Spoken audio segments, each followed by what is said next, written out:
Hello दोस्तों, आज के वीडियो में हम जानेंगे कंप्यूटर के इंटरनल पार्ट्स के बारे में। जानेंगे कंप्यूटर के इंटरनल पार्ट्स क्या क्या होते हैं और उनका क्या क्या काम है। सबसे पहले हम बात करेंगे कंप्यूटर के प्रोसेसर की। कंप्यूटर का प्रोसेसर कंप्यूटर का सबसे इम्पोर्टेंट पार्ट होता है, जो कि अरिथमेटिकल और लॉजिकल काम करने के लिए जाना जाता है। ये एक प्रकार की इलेक्ट्रॉनिक चिप है जो कंप्यूटर के अंदर सेंट्रल प्रोसेसिंग यूनिट का कार्य करती है, जैसे हम सीपीयू के नाम से जानते हैं। ये इतना पावरफुल होता है कि दो या दो से अधिक प्रोसेस को अकेले खुद कर सकता है, इसलिए इसे हम प्रोसेसर भी कहते हैं। आजकल मार्केट के अंदर प्रोसेसर दो कंपनियां बनाती हैं, इंटेल और एएमडी। इंटेल प्रोसेसर ज़्यादातर पिनलेस होते हैं और एएमडी प्रोसेसर के अंदर पिनें होती हैं। ज़्यादातर कंप्यूटर और लैपटॉप के अंदर इंटेल प्रोसेसर का यूज़ किया जाता है। कुछ कंपनियां और कुछ लोग एएमडी प्रोसेसर का भी यूज़ करती हैं, जो कि इंटेल प्रोसेसर के मुकाबले थोड़े सस्ते होते हैं और उसके बराबर थोड़ी बहुत परफॉर्मेंस भी होती है उनकी। इंटेल प्रोसेसर के अंदर कई टाइप्स के प्रोसेसर आते हैं। इनका बेसिक लेवल का प्रोसेसर ड्यूल कोर होता है, जिसके अंदर 2 कोर होती हैं। फिर i3 आता है, जिसके अंदर 4 कोर होती हैं। फिर उसके बाद i5 आता है, जिसके अंदर 4 से 6 कोरें होती हैं। कोर कंप्यूटर प्रोसेसर की परफॉर्मेंस बढ़ाता है। जिस प्रोसेसर के अंदर जितनी ज़्यादा कोर होंगी वो उतना पावरफुल होता रहेगा। उसके बाद i7 आता है, उसके अंदर और ज़्यादा कोर होती हैं। i9 आता है, फिर i9 एक्सट्रीम एडिशन आता है, जिसके अंदर आपको 36 कोर मिलेंगी, जो सब इंटेल का सबसे पावरफुल प्रोसेसर होता है। Dual core i3, i5, i7, i9 extreme addition, ये सब प्रोसेसर की सीरीज़ कहलाती हैं। अगर आप लेटेस्ट प्रोसेसर ख़रीदना चाहते हैं तो उसके अंदर जनरेशन आती है 7 जनरेशन, 8 जनरेशन, 9 जनरेशन, 11, 12। अभी जनवरी 2023 के अंदर इंटेल ने 13 जनरेशन प्रोसेसर लॉन्च किया है। ख़रीदने के बहुत से फ़ायदे हैं। एक तो ये पुराने जनरेशन के मुकाबले काफ़ी तेज़ होता है, दूसरा हाई रेजोल्यूशन सपोर्ट करता है और बिजली की खपत भी ये कम करता है। प्रोसेसर के बाद हम बात करेंगे कंप्यूटर के रैम की, जिसे रैंडम एक्सेस मेमोरी कहा जाता है। ये एक शॉर्ट टर्म मेमोरी होती है जो कि कंप्यूटर के डाटा को तब तक अपने अंदर स्टोर करके रखती है जब तक सिस्टम रीस्टार्ट या फिर शटडाउन नहीं हो जाता है। शटडाउन होने के बाद सिस्टम को जब रीस्टार्ट करते हैं, उसके बाद आपको रैम के अंदर कोई भी डेटा नहीं मिलेगा। उसके लिए आपको डेटा को हार्ड डिस्क के अंदर स्टोर करके रखना पड़ेगा। आजकल रैम का जो लेटेस्ट वर्जन है वो DDR4 रैम यूज़ हो रही है। अगर आप पुराने कंप्यूटर वगैरह यूज़ कर रहे हैं तो उसके अंदर DDR3 और DDR2 रैम यूज़ होती है। कंप्यूटर की रैम एक हार्डवेयर डिवाइस होती है। आजकल मार्केट के अंदर 4 प्रकार की रैम आ रही हैं, DDR2, DDR3, DDR4 और DDR5। DDR4 और DDR5 कंप्यूटर की लेटेस्ट हार्डवेयर डिवाइस हैं। बात करें DDR3 और DDR2 के मुकाबले DDR4 और DDR5 काफ़ी फास्ट होती हैं। ये कंप्यूटर के प्रोसेसिंग के समय ये कम हीट होती हैं और लो कंज्यूम करती हैं पावर का। अब बात करते हैं रैम के डाटा स्टोरेज रेंज की। सबसे पहले बात करेंगे DDR2 रैम का। DDR2 रैम का डेटा स्टोरेज रेंज 512 MB से लेके मैक्सिमम 2 GB तक होता है और DDR3 रैम मिनिमम 1 GB से लेके 16 GB तक होता है। DDR4 का data storage range minimum 4 GB से शुरू होके मैक्सिमम 32 GB तक होता है और आजकल लेटेस्ट DDR5 रैम आ रही है, जिसका data storage range minimum 8 GB से स्टार्ट होके 64 GB तक होता है। कंप्यूटर का ऑपरेटिंग सिस्टम प्रोग्राम्स और डेटा जैसे कि documents, pictures, songs, video store करने के लिए जिस डिवाइस का यूज़ किया जाता है उसको हार्ड डिस्क कहते हैं। हार्ड डिस्क एक डेटा स्टोरेज डिवाइस होती है जो कि कंप्यूटर के अंदर इंस्टॉल की जाती है। हार्ड डिस्क 2 प्रकार की होती हैं, इंटरनल और एक्सटर्नल। इंटरनल हार्ड डिस्क को SATA कहते हैं। SATA एक टाइप्स होता है जो कि कंप्यूटर को हार्ड डिस्क के साथ कनेक्ट किया जाता है, जिसे सीरियल एडवांस टेक्नोलॉजी अटैचमेंट कहते हैं। साटा हार्ड डिस्क डेटा को अपने अंदर एक मैग्नेटिक डिस्क पे स्टोर करके रखती है। साटा हार्ड डिस्क का मैक्सिमम रीड और राइट 600 MB पर सेकंड होता है और इसका data storage type maximum 20 TB तक है। आजकल मार्केट के अंदर साटा हार्ड डिस्क का अपग्रेड वर्जन आ गया है जिसको SSD कहते हैं। SSD भी दो प्रकार की होती हैं, साटा और NVMe। NVMe हार्ड डिस्क को नॉन वोलेटाइल एक्सप्रेस मेमोरी कहा जाता है, जो कि साटा हार्ड डिस्क से लगभग 10 टाइम फास्टर होती है और ये थोड़ा कॉस्ट में भी थोड़ी ज़्यादा होती है। और अब बात करेंगे कंप्यूटर के प्रोसेसर फ़ैन की। कंप्यूटर का प्रोसेसर फ़ैन एक एल्युमिनियम से बना हुआ होता है जिसके ऊपर एक मोटर लगी होती है और ये मदरबोर्ड पे अटैच होता है। दोस्तों, अगर इस फ़ैन को हम कंप्यूटर में नहीं लगाएंगे तो इससे कंप्यूटर प्रोसेसिंग के वक्त काफ़ी हीट हो जाता है। हीट होने की वजह से कंप्यूटर हैंग और एकदम ही आपका शट डाउन हो जाएगा, जिस वजह से कंप्यूटर के अंदर प्रोसेसर का फ़ैन यूज़ किया जाता है।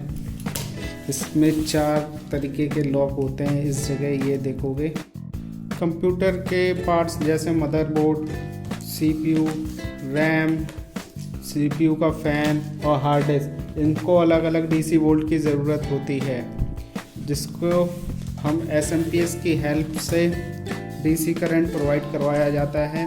SMPS के अंदर ये 24 पिन होती हैं जो कि अलग अलग वोल्टेज दे 4 पिन कनेक्टर होता है जो CPU को पावर देता है, जिसे हम प्रोसेसर कहते हैं। उसके बाद इसके अंदर ये साटा पावर कनेक्टर होता है जो हार्ड डिस्क को पावर प्रोवाइड करता है। फिर ये 4 पिन कनेक्टर होता है जो कि कंप्यूटर में कैबिनेट होती है, उसमें फैंस होते हैं, उसको पावर देता है। SMPS के फ्रंट में ये 3 पिन सॉकेट होती है जिससे इसको AC करंट मिलता है पावर केबल की हेल्प से। उसके बगल में एक ये फ़ैन होता है जो SMPS को हीट होने से बचाता है। अगर SMPS हीट हो जाएगी तो ये काम करना बंद कर देगी। वीडियो में अब बात करेंगे कंप्यूटर के मदरबोर्ड की। कंप्यूटर का मदरबोर्ड एक प्रिंटेड सर्किट बोर्ड होता है जो कंप्यूटर के इंटरनल पार्ट्स जैसे CPU, हार्ड डिस्क, रैम आदि पार्ट्स को एक दूसरे से कनेक्ट करके आपस में कम्युनिकेशन करवाता है और उनको पावर प्रोवाइड करता है।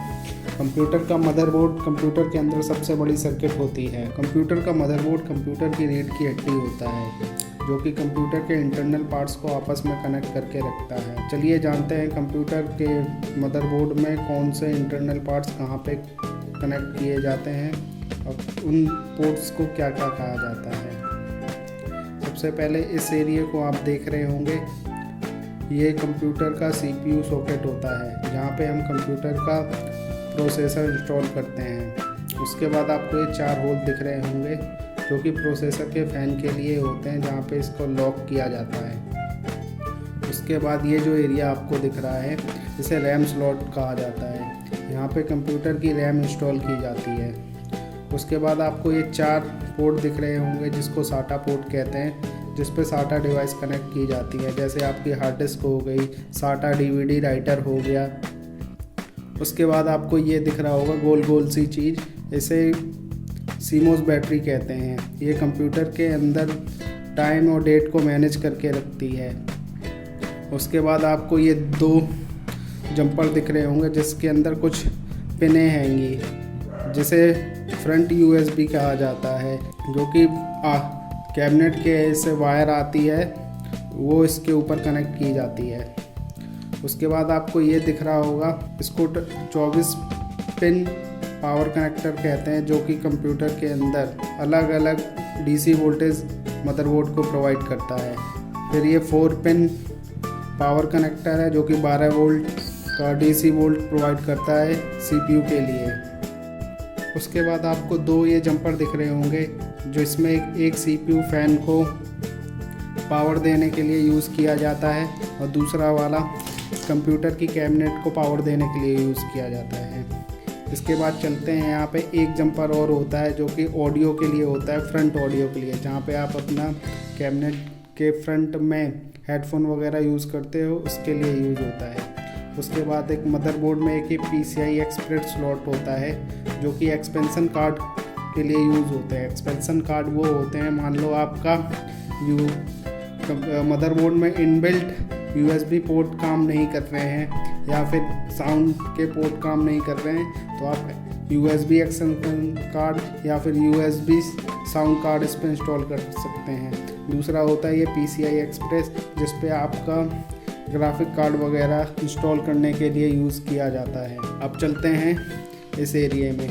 ये जो आप देख रहे होंगे, ये आपको 9 पिनें दिख रही हैं जो कि फ्रंट पैनल के लिए यूज़ किया जाता है। फ्रंट पैनल में आपको मैंने पहले वाले वीडियो में बता चुका हूँ फ्रंट पैनल में क्या क्या होता है। फ्रंट पैनल में आपका पावर बटन होता है, LED वगैरह होती हैं, उसके लिए ये जंपर यूज़ किए जाते हैं, जिसमें आपके इन ऊपर वाली 2 पिनों पे पावर बटन केबल कनेक्ट करने के लिए यूज़ होती है।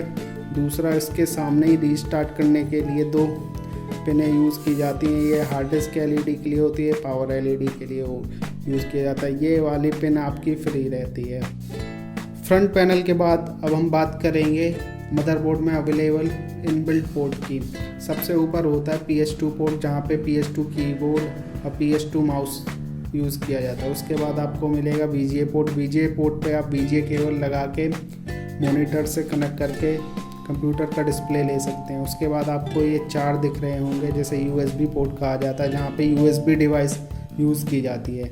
USB डिवाइस के ऊपर ये आपको LAN पोर्ट दिख रहा होगा, जो कि इंटरनेट यूज़ करने के लिए किया जाता है।